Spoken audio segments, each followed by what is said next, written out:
বন্ধুরা, তো এই রিপোর্টটার বিষয়ে কিছু কথা আপনাদের দাদা আপনাদের বলবে। কেমন? এটা হসপিটাল থেকে বলেছে আল্ট্রাসোনোগ্রাফি করতে। আল্ট্রাসোনোগ্রাফি করার পরে দেখা গেছে 6 mm পাথর আছে। 6 mm?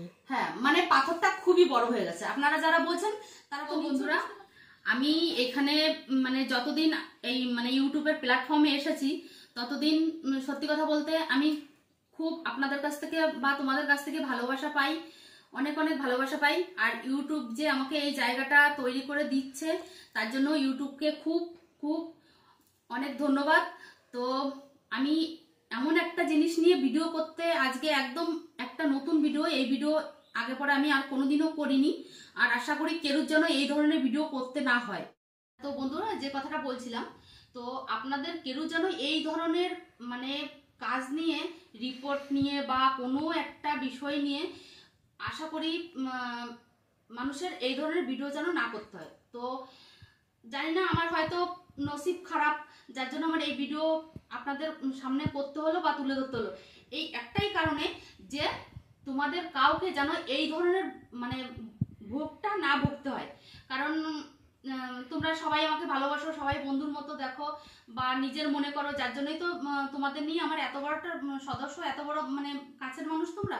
যাই হোক, তো আমি ইউটিউবকে একটা কথাই বলতে চাই, এটা আমার কোনো ভুল সিদ্ধান্ত কিনা আমি জানি না। তো আমি যে এই কাজটা করছি তার জন্য আগে থেকে ক্ষমা চেয়ে নিচ্ছি। আমি খুব বিপদে পড়ি বা অনেক মুশকিলের জন্যই অনেককে সতর্ক করে দেবো বলে তার জন্য এই ভিডিওটা আমি করছি। তো বন্ধুরা, আমার সঙ্গে যে জিনিসটা হয়েছে, আমার সঙ্গে না, তোমাদের এই দাদার সঙ্গে এই জিনিসটাই হয়েছে, দাদার পেটুতে। তো তোমাদের দাদার অনেকদিন ধরে মানে পেটে একটু ব্যথা, সেটা গ্যাসের জন্য হতে পারে বা অন্য সমস্যার জন্য হতে পারে, বিভিন্ন রকমের সমস্যার জন্য হতে পারে। তো তোমাদের দাদা হসপিটালে দেখিয়েছে। তো হসপিটালে দেখার পরে তা হসপিটালে ডাক্তার 2-3 দিন ধরে দেখার পরে তারপরে বললো যে ঠিক আছে, তোমার একটা আলট্রাসোনোগ্রাফি করতে হবে, তাই তো? হ্যাঁ, করতে হবে, সেটা হসপিটাল থেকেই করো। ঠিক আছে, এটা গরিবদের জন্য খুব একটা ভালো ব্যবস্থা। ঠিক আছে, আমি মেনে নিলাম, খুবই ভালো ব্যবস্থা। সে যাই হোক, তো সেটা নিয়ে আমি কথা বলবো আজকে। মানে এই সম্পূর্ণ ভিডিওটা তোমার দাদাকে নিয়ে, তোমাদের দাদাকে নিয়ে আর কি। তো হসপিটাল থেকে রিপোর্টটা করতে বলেছে, হ্যাঁ রিপোর্টটা করেছে, কিছুদিন ওষুধ খেতে বলেছে, তাও খেয়েছে। এবার হসপিটাল থেকে যখন রিপোর্টটা করতে বলেছে, হসপিটালের নামটা দেখে বুঝতে পারছো, আমি আশা করি আমার মুখ দিয়ে আর বলতে হবে না যে হসপিটালের নামটা কি, ভালো করে দেখে নাও। তো এই যে হসপিটালের, এটা কিন্তু একটা টিকিট। তো এই যে রিপোর্টটা, এই যে আপনাদের দাদাকে করতে বলেছে, এই যে রিপোর্টটা করতে বলেছে, এই যে হচ্ছে সেই রিপোর্ট। এটা দেখো, এটা একটু যারা বোঝো তারা রিপোর্টটা ভালো করে দেখো। আর এখানে কি লেখা আছে, তো এই রিপোর্ট, হ্যালো বন্ধুরা, তো এই রিপোর্টটার বিষয়ে কিছু কথা আপনাদের দাদা আপনাদের বলবে। কেমন? এটা হসপিটাল থেকে বলেছে আল্ট্রাসোনোগ্রাফি করতে। আল্ট্রাসোনোগ্রাফি করার পরে দেখা গেছে 6 mm পাথর আছে। 6 mm? হ্যাঁ, মানে পাথরটা খুবই বড় হয়ে গেছে। আপনারা যারা বলছেন তারা তো নিশ্চয়ই বুঝতে পারছেন যে দাদা যে নাম্বারটা বললো সেই নাম্বারটায় পাথরটা খুবই বড় হয়ে গেছে। তো বন্ধুরা দেখেন, এই যে হচ্ছে পাথরের, দেখতে পাচ্ছেন এই যে 6 mm। তো বন্ধুরা, এইবার এই কথাটা শুনে সত্যি কথা আমরা খুব টেনশনে পড়ে গেছিলাম। তো আমাদের একটু সমস্যা ছিল। সমস্যাটা কি আপনারা তো সবাই জানেন, পয়সা কড়ির সমস্যা সবারই থাকে। এবার সবার হাতে তো সবসময় পয়সা থাকে না। এইবার ডাক্তার বলেছে যে ঠিক আছে, তুমি তাহলে রিপোর্টটা আর একবার বাইরে থেকে করে নাও। ঠিক আছে, এইবার এখানে মাঝখানে কথা আছে। হ্যাঁ, আপনারা বলতে পারেন যে বাইরে থেকে যখন রিপোর্টটা করতে বলেছে তাহলে তো তোমার কোনো সমস্যা হওয়ার কথা না। ঠিক আছে, এইবার মাঝখান থেকে যে কথাটা হচ্ছে আমরা তো আরো গরিব হতে পারতাম। হ্যাঁ, দিন আনে দিন খায় যারা হয়, তারা যে 3500 টাকা 4000 টাকা দিয়ে একটা রিপোর্ট বাইরে করবে, তাহলে এই যে হসপিটালের যে রিপোর্টটা, হসপিটালে কোনো ভরসা তো আমরা পাচ্ছি না। হসপিটালে যদি আমরা কোনো ভরসা না পাই, তাহলে হসপিটালের উপর কি করে আমরা এত নির্ভয় ভাবে কাজ করব? আপনারা সেটা বলেন। 1 নম্বর কথা, যদি আমার ভুল হয়ে থাকে, তাহলে এই রিপোর্টটা যখন বাইরে করতে বলেছে, তো যারা খুব গরিব তারা কিন্তু হসপিটালের মাধ্যমে যায়, হসপিটালকে খুব ভরসা করে যায়। ডাক্তারে আমার ভিজিট দেওয়া লাগবে না, এই রিপোর্টটা করতে পয়সা লাগবে না। তাহলে হসপিটালে এমন কি মানে মেশিন বসানো এখানে যে সেখানে মেশিনে ভুল ওঠে? আপনারা বলেন ভুল কি উঠতে পারে? উঠতে পারে না, সেটা আমরা জানি। পাবলিকে এত ভরসা করি আমরা হসপিটালকে। যাই হোক বন্ধুরা, তো এই যে হচ্ছে সেই রিপোর্ট যে যাতে আপনার দাদার পেটে পাথর ধরা পড়েছে।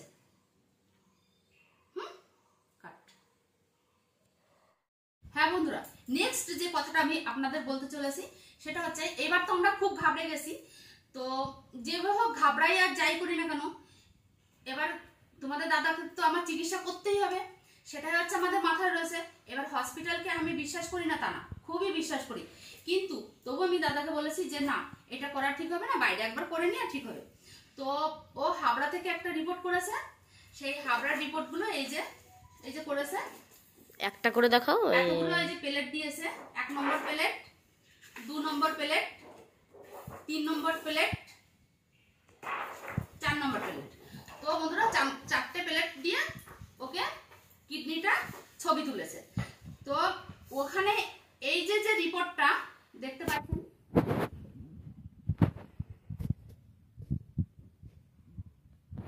রিপোর্টটা হয়তো যারা বুঝতে পারছো বা বলছো তারা হয়তো বুঝতে পারবা। এই যে রিপোর্টটা, এই রিপোর্টে ওর কিডনিতে কোনো পাথরই হয়নি, ওর কিডনিতে কোনো পাথরই হয়নি। তো এইবার আমি যে কথাটা গুরুত্বপূর্ণ যে কথাটা বলবো, সে কথাটা হচ্ছে, আমি সব বিষয়ে আপনাদের হয়তো ভালো করে বোঝাতে পেরেছি। আর একটা কথা গুরুত্বপূর্ণ যে কথাটা, সেটা আপনাদের আমি বলে বোঝাতে চাই। এবার যারা একদম গরিব, হসপিটালের উপর ভরসা করে যায়, তারা বাইরে রিপোর্ট করতে পারবে না। এইবার কথার কথা, আজকে যদি তোমাদের দাদাকে আমি বাইরে রিপোর্ট না করতাম, হসপিটালে আমি ভর্তি করতাম অপারেশনের জন্য, এবার ডাক্তারবাবু কি করতো, ওর অপারেশনের সব ঠিকঠাক করে অপারেশন করে টোরে কি বলতো, তাদের তো মুখ নেই বলার, কি বলতো যে হ্যাঁ ওর এই জিনিসটা হয়েছিল, এই রিপোর্ট। কি করতো না করতো সেটা তারাই জানে, ডাক্তাররা এরমই করে সবসময়। হ্যাঁ তারাই জানে, টাকা খাওয়ার কারণে। হ্যাঁ এবার তারাই জানে। সে যাই হোক বন্ধুরা, এবার বলেন তো, একটা মানুষের যেভাবে হোক একটা খুঁত তো হতো, একটা সুই দিয়ে ফুটো করুক বা আর অপারেশন এমনি হয় না, অবশ করে, অজ্ঞান করে। এবার একটা মানুষের তো, হ্যাঁ আমার রোগ হলে আমি অজ্ঞান হতাম বা আমাকে অজ্ঞান করা হতো, এবার আমি মেনে নিতাম, কিন্তু আমার কিছু হয়নি। এবার সেটা করতে গিয়ে যদি আমার কোনো একটা বড় দুর্ঘটনা ঘটে, যেহেতু তোমাদের দাদার বয়স হয়েছে, এখন বিভিন্ন রকমের রোগে অ্যাটাক করেছে, যেমন ধরো সুগার, প্রেশার, হ্যাঁ বিভিন্ন রকমের রোগে অ্যাটাক করেছে ইত্যাদি, সে যাই হোক ইত্যাদি অনেক কিছু। তো এবার যদি এই বিষয়ে যদি এর থেকে বড় কিছু ভাবে কিছু একটা হয়ে যেত, আমাকে ডাক্তার কি জবাব দিত? কিছু জবাব দিত না, কারণ এই রিপোর্টটা তার প্রমাণ যে রিপোর্টে এটা হয়েছিল। কারণ আমার তো বাইরে ক্ষমতা নেই, এই রিপোর্টটা করার, তাই না? বাইরে আমার ক্ষমতা নেই করার। হ্যাঁ, যাদের ক্ষমতা নেই সেই কথাটা বলছি। তো আমি অনেক কষ্ট করে এই রিপোর্টটা করেছি, যার জন্য তোমাদের দাদার এই যে পরিস্থিতির শিকার হতে হয়নি, তাই না? তো এই যে গরিব যে বন্ধুরা যে এই যে হসপিটাল দেখা, তাদের জন্য হাত জোড় করে আমি অনুরোধ করছি, আপনারা খুব ভাবে সতর্ক হয়ে চলবেন। তো হ্যাঁ, ডাক্তারদের এটা তো ভুল না, এটা হয়তো মেশিনের কোনো ভুল হতে পারে, তাই না? মেশিনের কোনো ডাক্তাররাও করতে পারে। এবার ডাক্তার তো রিপোর্ট দেখে বলেছে হ্যাঁ বাইরে করতে, যদি আমি বাইরে না করতে পারতাম, আমার যদি সামর্থ্য না থাকতো। তো বন্ধুরা, এই যে আমার এই রিপোর্ট নিয়ে বা তোমার দাদাকে নিয়ে আজকের এই ছোট্ট একটা ব্লগ ছিল বা ছোট্ট একটা ভিডিও ছিল। বেশি বেশি করে শেয়ার করে দেবেন যাতে গরিব বন্ধুরা দেখে। তো বেশি বেশি করে শেয়ার করবেন, প্লাস নতুন বন্ধুদের বলছি বেশি বেশি করে সাবস্ক্রাইব করবেন। এরকম কোনো সমস্যা যদি আমার জীবনে হয়, আপনাদের সবাইকে আমি সতর্ক করে দেবো। তো আপনাদের এই ভিডিওটা করা একটাই কারণ, যে এই ভিডিওটার ভিতরে আপনারা ঢুকে ভিডিওটা সম্পূর্ণ ভালো করে স্কিপ না করে দেখে জিনিসটা বুঝতে পারেন, আপনারা যেন সতর্ক হতে পারেন। এই একটা কারণের জন্য আমি দেখেন আমার কথা বলছি কিন্তু আমার গাড় কাটা শিংড়ে উঠছে। হ্যাঁ, এই গাড় কাটা যে এই যে শিংড়ে উঠছে, কেন শিংড়ে উঠছে জানেন? এই যে তোমাদের দাদাকে নিয়ে আমি এই টেনশনটা করছিলাম বলে, তার জন্য। যে তোমরা যেন এই ভুক্তভোগী কেউ না হও। তা সবার জন্য আমি এই ভিডিওটা করেছি। সব বন্ধুরা আমাকে কেউ ভুল বুঝো না যে আমি ভিডিওতে ভিউজ পাওয়ার জন্য বা দাদাকে নিয়ে এই ভিডিওটা করার জন্য যে আমি ভিউজ পাওয়ার জন্য, ভিউজের লোভে বা সাবস্ক্রাইবারের লোভে এই ভিডিওটা করছি। বিশ্বাস করো এই ভিডিওটা আমি তার জন্য করছি না, এই ভিডিওটা আমি সম্পূর্ণ আপনাদের জন্য করেছি, যাতে আপনারা এইভাবে না ভোগেন। তো বন্ধুরা, আমার এই ছোট্ট ভিডিওটা যদি ভালো লেগে থাকে লাইক, শেয়ার, কমেন্ট করবেন, সাবস্ক্রাইব করবেন। আর আপনারা আমার পাশে থাকলেন আমি অনেক অনেক নতুন নতুন ভিডিও নিয়ে আসার জন্য ইচ্ছুক হব। তো আজকের মতো এখানেই আমি ভিডিওটা শেষ করছি। টাটা, নেক্সট পরের ভিডিওতে দেখা হবে। কেমন? ভালো থাকবেন, সুস্থ থাকবেন।